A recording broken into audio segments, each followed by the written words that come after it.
So it is scalding outside right now where I live, and I can't go outside.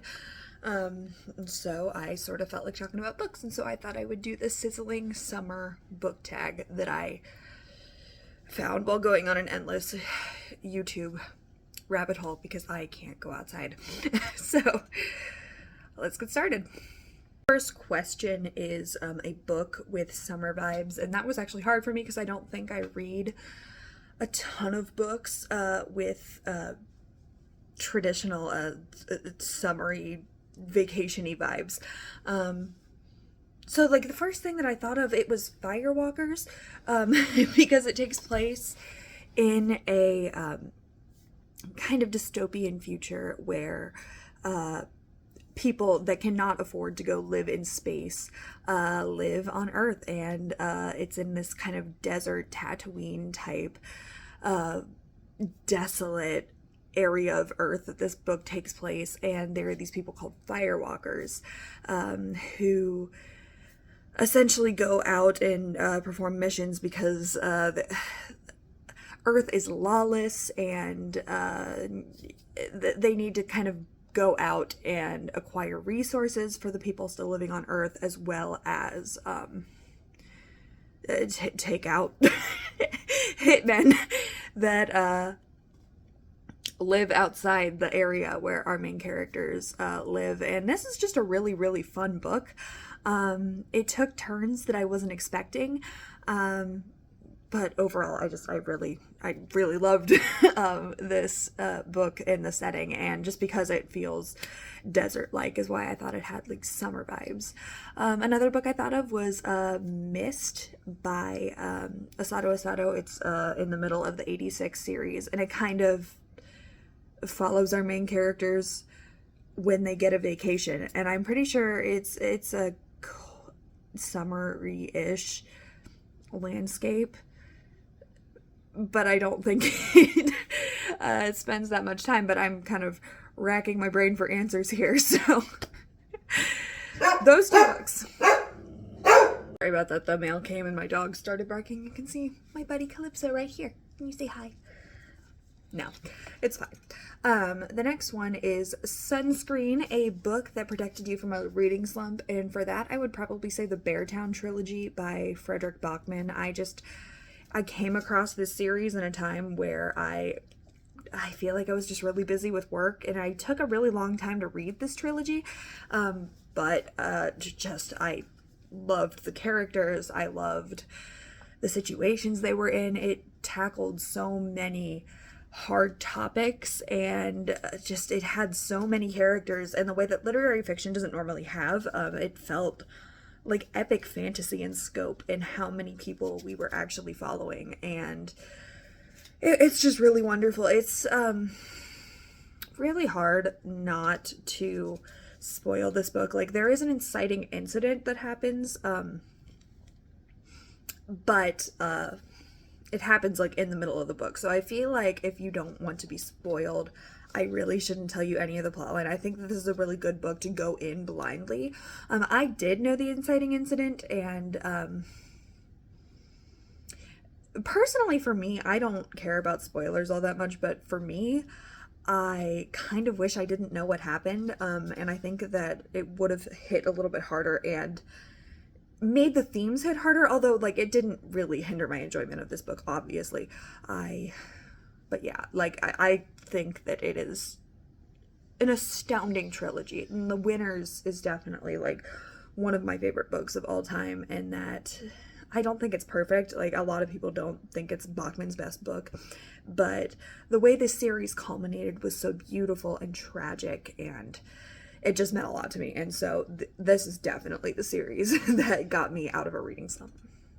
The next one is Burn, and I guess that's a book that burned you, and I guess that means a book that I guess was difficult to read. And for that one, the first thing that comes to mind is Address Unknown. This was just a chilling book. It was written in the 1930s by I hate that I don't remember what her name is, but I'm gonna have the book on the screen. But it was written by a woman who was told to write the book under a male pseudonym because it would be too attention grabbing for a book like this to be on the shelves with a woman's name. And so it follows two friends, one friend that is staying in Germany while Hitler is rising to power, and a Jewish man that has come to run a company that they're kind of like co-running in the United States. And it is about like the fracturing of their friendship as the Nazi party, as the Nazi regime sort of gains power within Germany. And it was such a chilling book. It's so short. I listened to it, the audiobook, on like a 40-minute walk. It's just excellent. The way that it just depicted the fracturing of this friendship through epistolary format. And you can see how it started out with the one in Germany. He was just wanting somebody to come to power that was going to get stuff done. And he wasn't necessarily buying into the Jewish discrimination, but he was sort of letting it go, and you saw how that kind of chipped into his personality and made it so that he wouldn't defend people when it really counted. And it's just phenomenal. And the ending of this book was just so chilling, especially that when you think about this, like this was written from an American's viewpoint during World War II, and yeah, like she didn't even know how Nazism was going to end, but she was writing something like this. And I think the way people may have turned a blind eye to things is just another thing that's so chilling about this book. And I loved it. I loved it so much. Sorry, my dogs are in the background. Hi, I moved. There was too much going on to make this video before. So the next one is Pool. I guess that's a book that made a splash into your life and took over your personality. For me, I mean, the most recent one would be 86. That, I mean, even on this channel, I haven't shut up about it. Another one is definitely Born by Jeff Vandermeer. I loved that book so much. And after I read it, I was just hyping it up so much to so many people in my life. Very few people have read it because it has a very hard sell. It is about an apocalyptic future where like Amazon created the apocalypse, and there's this giant bear that exists. It was a super weapon for Amazon, and it like went rogue. That's Born, and it is one of my favorite books of all time, and that definitely became a part of my personality when I read it. Other than that, I mean, One Piece definitely was a part of my personality for a while. I think it is for a lot of people when they read it, and it's deserved. Definitely. I mean, like, even right now, I love the arc so much that I find myself thinking about it and, like, trying to talk about it to people that even haven't read One Piece, like my poor brother. I'm just like, okay, I love this book, or I love this manga so much, and I know that you are never going to read it, but I am going to talk about this to you, because I know you will never read it, and you are going to have to be okay with that, and he's a great sport about it. So, yeah, those are just a couple books that have taken over my personality. The next one is Fireworks. That is an explosive plot that had you hooked on the book. And this is really hard for me because I'm not a plot reader at all. Like, I'm so focused on characters and themes and worlds that honestly, like, anything could happen. And as long as I like those things, I will like the book. The plot could be dog shit, and I would probably like the book because I do not care about plot. So this is a hard question for me. But I guess like the first thing that comes to mind would be like Guns of the Dawn by Adrian Tchaikovsky. It's about it's a Pride and Prejudice retelling in like this fantastical 1800s world where a country is losing a war and essentially starts drafting women, and then our main character, after her brother dies in the war, ends up going to war and fighting in this endless battle that the country's obviously losing, even though they keep on just trying to tell their country that they're winning, and like, you're not gonna be there for long. And so she just ends up going to war, and it is very, there is a fantasy element, but it is very low fantasy. It's not really it's not super well developed, and it doesn't even necessarily need to be, and I like that about it. And I would say that it's really slow day to day on the battlefield with characters that you love, a lot of themes that I love, but it also has a really good plot. So that would be my answer to this question. I really love Guns of the Dawn and recommend it. Lemonade. That is a refreshing book that reminded you why you love reading. And for me, honestly, I would say Clara and the Sun, any of the Ishiguro books I've read this year, like Clara and the Sun is one of them, A Pale View of Hills is another, and I just read The Remains of the Day. And Ishiguro just writes in this way that I love so much, where he puts so much trust in the reader. He doesn't over-explain. He leaves a lot up to your interpretation, and he does unreliable narrators in a really excellent way. I would call the narrators to A Pale View of Hills, Clara and the Sun, and Remains of the Day very unreliable, but it's very soft. And I just think that Ishiguro is such a master of his craft. And I definitely see why a lot of his books have won awards, and all three of these books have been so refreshing and just, again, remind me why I love reading. If you're wondering where all of the noise is coming from, we're relaying floors at my house. So that's where all the pounding and the scraping is coming from, if you just happen to be wondering. I'm making this anyway though. So the next one is Popsicle, and that is a story that was so short and sweet that you wish it lasted longer. And for that one, I'm gonna have to go And One Day All This Will Be Yours by Adrian Tchaikovsky. This is one of his novellas, and it is about a man who has settled himself at the end of the world. Like the very end of the world. He's the only one there, and essentially some people find out about it and time travel to him, and he then goes back in time and stops them from ever finding it out. Like, he goes and he kills them before they find it out, so that like people can't end up going to the end of the world where he is.